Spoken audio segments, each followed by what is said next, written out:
Hello and welcome to Powerbench. Today I'm going to be testing this Signalex power bank, which I bought from Poundland about 6 weeks ago for the princely sum of £1. You may notice it has a passing resemblance to the rubbish free pink power bank, similar style. However, noticeably it's a little bit different. The font's a bit different, and the corner lanyard loop holder's in a slightly different place. So I don't think it's exactly the same. Also, the cell in this tested at 2000mAh, give or take. Whereas this one very proudly admits it's only 1.2 ampere hours, which is tiny, but it was only £1. So it came from Poundland, Signalex branded. Noticeably, it does say, do not charge.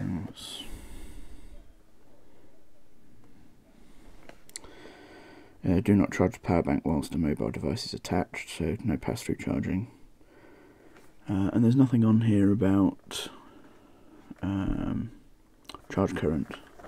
My guess is it's probably only 500 milliamps. But given it's smaller than the pink one, that wouldn't be a massive surprise. I'm going to take this one apart and we can see if there are any other similarities inside. So, what do we have in the box?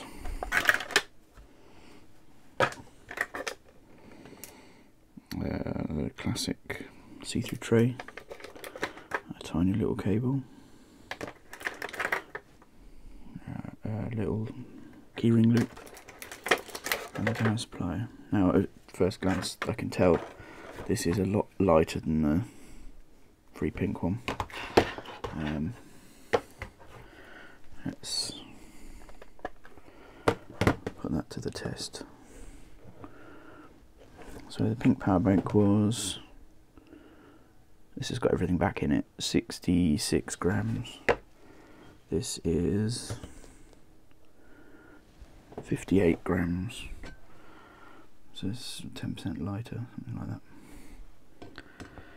that. So the power bank itself, it's got a standard micro USB in, USB A out. Some information. Output, it does claim 5 volts 1 amp, which if true, that would be an improvement over the free one. Input 5 volts, 0.8 amps, 1200mAh. Signalex branding. It appears to be similar construction. It's got there's a bit of a gap there. It's not the most amazing quality build, but should be able to get it apart in much the same manner. The proper CE mark. Not that really means anything, but right. So let's undo the cable. So the dimensions are as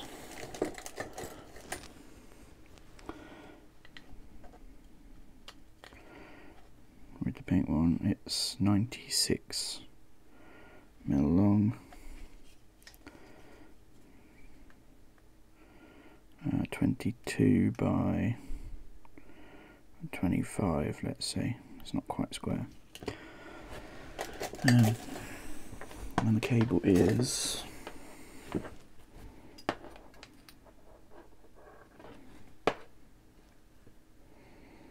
28 centimeters long.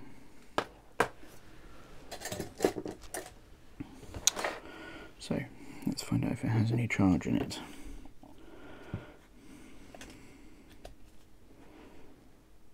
Nope. Excellent. Okay, I'll charge this up and then come back. So while it's charging, there is a charging indicator light, but it's so faint you have to turn the lighting right down to be able to see it. It's behind this quite thick bit of plastic. It's currently charging at 100 milliamps with the supplied cable, which is not exactly the 0.8 of an amp or 800 milliamps that it says on the label. Oh no, it's just jumped to 0.8 amps. Okay, that's good, as claimed, which is a good start. Well, it's charged up. See the red lights on? Let's switch my lights back on. So, we can do some testing. Let's find out how happy it is.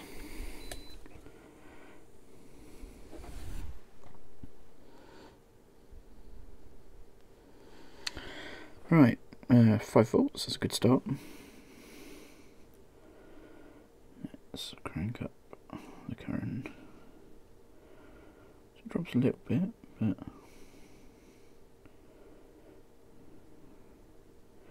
4.95 at an amp. Oh yeah, it doesn't go any higher, does it? Okay, let's see what point it turns off.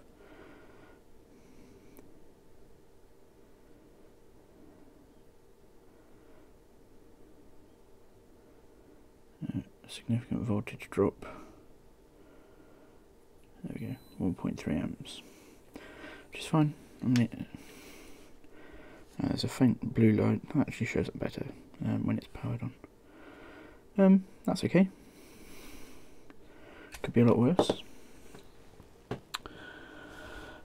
So next up, let's test the cable. So again, using the same method. What I could really do is changing the way this cable, or maybe changing the side that the power supply sits. So let's go to 2.1 amps, as that's what I've tested everything else at.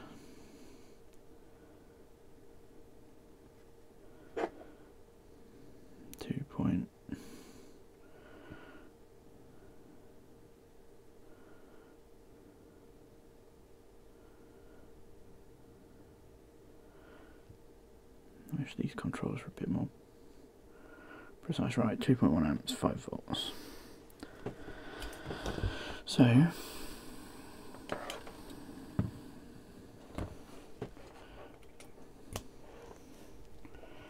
plug in the cable.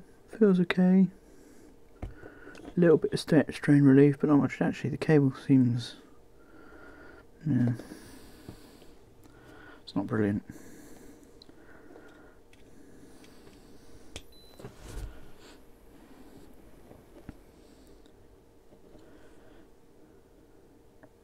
Oh, it's very bad. Very bad cable. So at 2 amps, 3.9 volts. 3.83, which is awful. I mean, that's losing 1.2 volts, 25% nearly. So what's it like at an amp? Bearing in mind this is what it's sold as.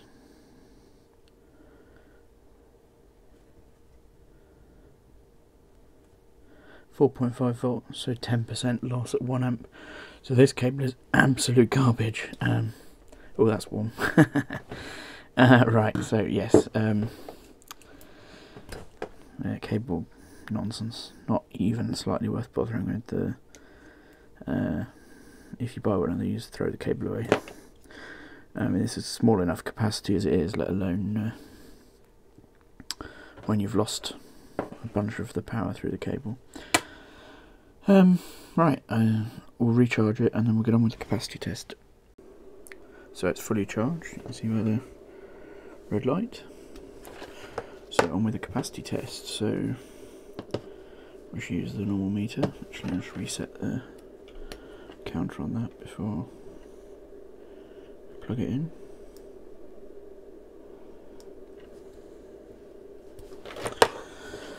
So make sure the dials are turned down on that.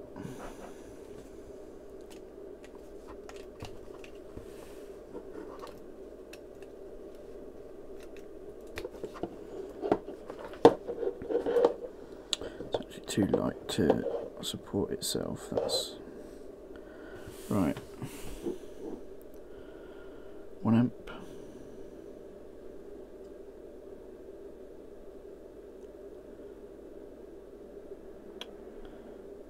really is sensitive to that, isn't it?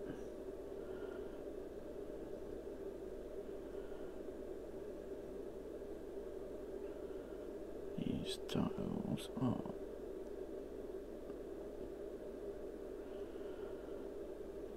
could really do with a like a 10-turn potentiometer on these instead of the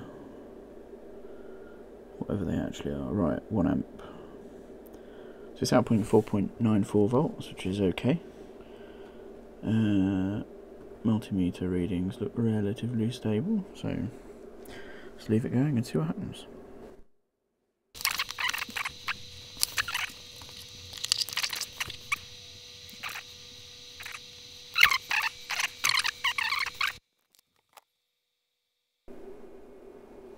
Well, there it goes. It's powering on and off now.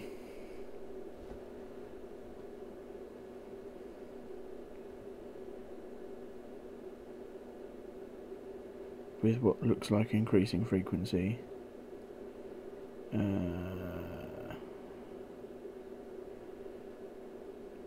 I'm gonna call that. That's as much as it's going to do usefully. So, where are we? 617 milliampere hours at 5-ish volts. 2,942 milliwatt hours. So let's have a look at how that would work out efficiency wise. So we'll take the 2942 milliwatt hours. We'll divide that by 1200 milliampere hours times by the 3.7 volts of the cells times by 100. 66% efficient. So not great, but that's, you know, it cost £1. The other thing I wanted to look at is put this in the right mode. So it claims to be, it's not just because they're floating. Let's turn the load down slightly. See if it'll output a tiny amount. It claims to support quick charge too. Not sure I believe that. Let's put a little bit of load on it and see if it settles down.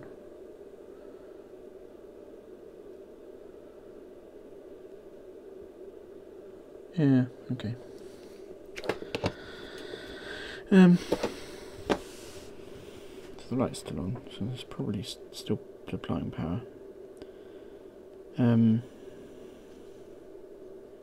So it's not very good. It cost £1. That's kind of expected, but if you've got a small phone, not a big modern smartphone, you want a cheap power bank to carry around. It's very lightweight, feels reasonably robust. I'd throw away the cable, but for £1, you probably can't really argue with the value of that. It's certainly cheap. Yeah, so Poundland, £1, 1200 milliamp. Not very efficient. It does deliver an amp. The voltage level was dropping off slightly over the course of the discharge, which again is not perfect, but it cost £1. So I guess I can't really complain at that. I'm just going to tidy up here and then we'll take the cover off. Alright then, let's do the teardown. So assuming this works the same way as the pink one, yep, certainly seems to, yep.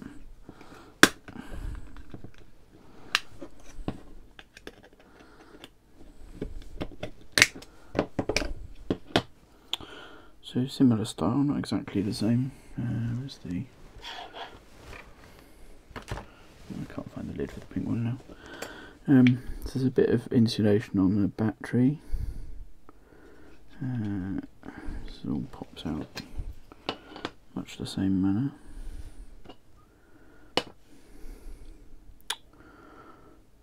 There's actually less circuitry on this one, maybe. What's the cell? ICR 18650 1200mAh. It's got a metal tab running down the side rather than a... you can see compared to the cell from the little pink one, the cables look a bit more substantial.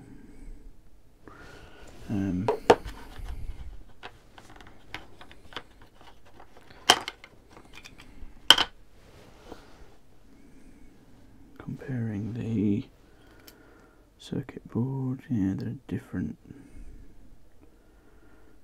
There's quite a lot less on this one. Let's see if we can zoom in.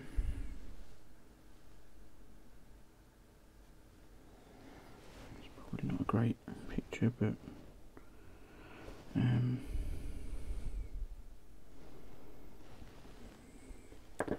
so that one,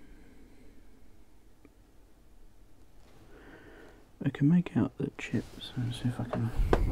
Got a little magnifying glass here, so you can make out on the rubbish pink power bank.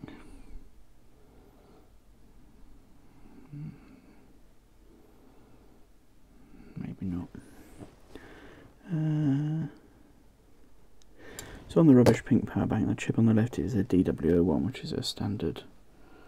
There you go, you can just about see it. Which is a standard charging circuit. On this one, it appears to be there's a lot more like it's an all-in-one chipset. So we've got an inductor. Make out details on the chip. It's upside down, which probably won't help.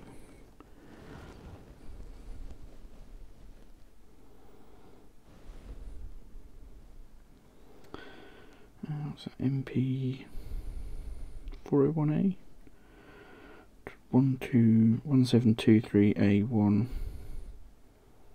something.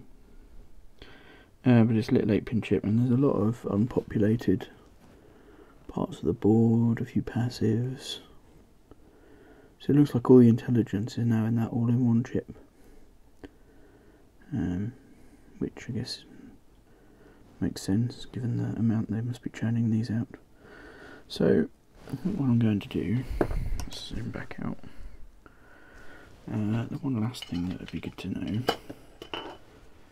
is the standby current of this thing. So just for the sake of completeness, I can always solder these back together later on. Yeah, those wires are definitely better than the rubbish pink one. There's a lot more substance to them.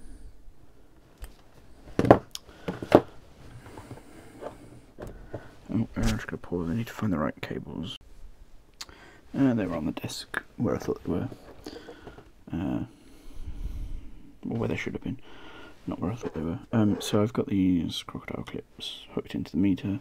You probably can't see that.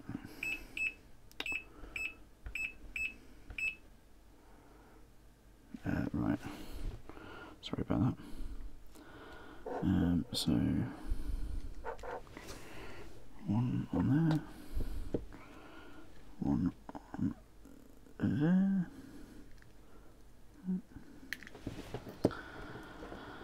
And it's currently reading 117 microamps in standby. So let's work out how long it will stand by for, which is not going to be amazing, I don't think. So 100 and, should I tip this up slightly?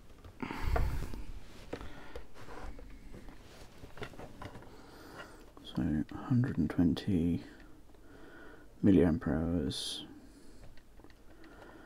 times by 1000, so microamp hours. Divide that by, so 115.